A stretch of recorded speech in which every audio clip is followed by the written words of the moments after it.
प्यारे दोस्तों, आज के इस वीडियो में जानेंगे इस्लाम में सबसे पहला खतना किसका हुआ था और क्या ये खतना मुसलमान लड़कों के लिए एक सजा है। इन तमाम सवालात के जवाब जानने के लिए आज के इस वीडियो को जरूर देखिएगा। दोस्तों, इस वक्त खतना यूरोपियन देशों के लिए बहस का विषय बना हुआ है। खतने को लेकर पूरी दुनिया में एक जबरदस्त बहस छिड़ चुकी है। इस पर विवाद तब शुरू हुआ जब जर्मनी के कोलोन शहर की जिला अदालत में अपने एक फैसले में कहा कि बच्चों का खतना करना उनके शरीर को दर्दनाक नुकसान पहुंचाने का बराबर है। तो इस फैसला का भी जबरदस्त विरोध हुआ। इस मुद्दे का अहम पहलू हाल ही आया। अमेरिका के शिकागो में मौजूद बाल रोग पर रिसर्च करने वाला डिपार्टमेंट, जिसका नाम है the American academy of paediatrics, और इसका ताज़ा बयान में कहा गया है नवजात बच्चों में किए जाने वाले खतना सेहत के लिहाज से बड़े फायदेमंद है। और ये सच भी है कि समय समय में दुनिया भर में हुई रिसर्च ने ये साबित किया है कि खतना इंसान की कई बड़ी बड़ी बीमारियों से हिफाजत करता है। अमेरिकन सोसाइटी का एक बड़ा हिस्सा बेहतर सेहत के लिए इस प्रथा को मानने लगा है।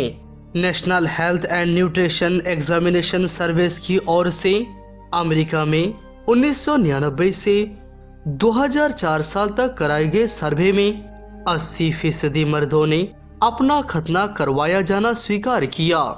नेशनल हॉस्पिटल डिस्चार्ज सर्विस के मुताबिक अमेरिका में 1999 में 65% नवजात बच्चों का खतना किया गया। अमेरिका के आर्थिक और सामाजिक रूप से संपन्न परिवार में पैदा हुए बच्चों में खतना ज्यादा पाया गया। दोस्तों, अब आइए जानते हैं कि इस्लाम में खतना की शुरुआत कब और कैसे हुई थी।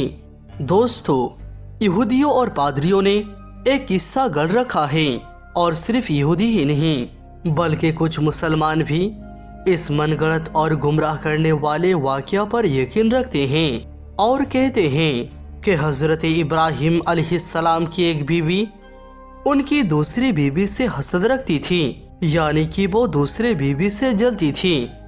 इसीलिए फिर उस हसद करने वाले बीवी ने दूसरी बीवी की नाक और कान में छेद कर दिया था।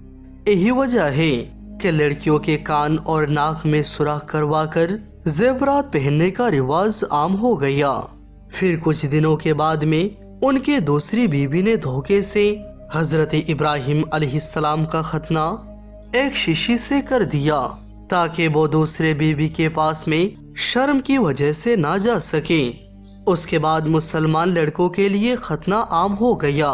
कुछ लोगों के दरमियान ये वाकया फैला हुआ है, जबकि हम आपको बता दें कि ये सारा का सारा वाकया झूठ और गुमराह करने वाले हैं।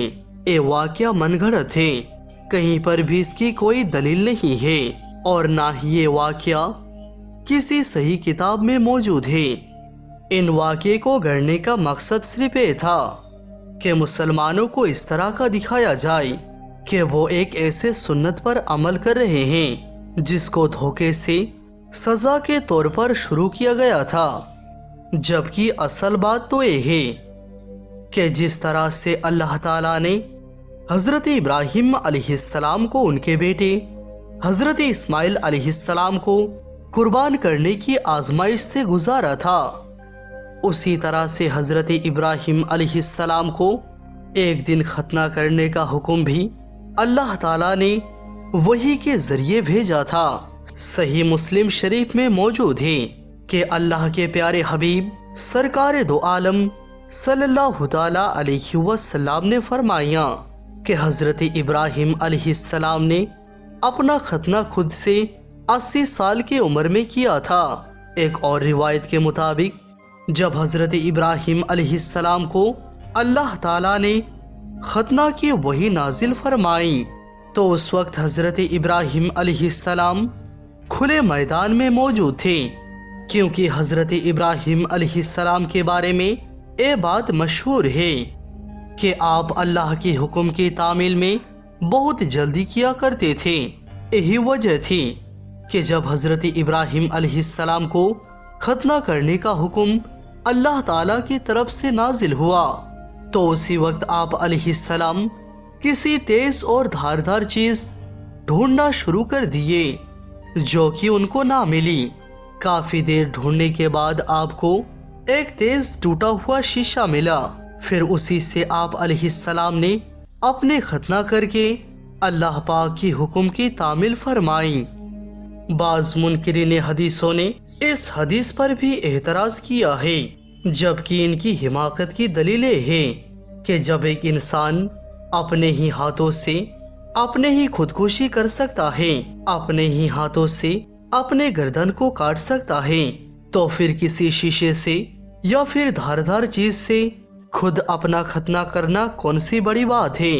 دوستو، اس سے یہ بات صاف ہو جاتی ہے کہ حضرت ابراہیم علیہ السلام اور ان کی بیویوں کو لے کر جو باتیں گڑی ہوئی ہے کہ ایک بیوی دوسرے بیوی کا ناک اور کان میں چھید کر دینا اور دوسری بیوی کا ختنہ کر دینا، یہ ساری باتیں جھوٹی اور من گڑت ہیں۔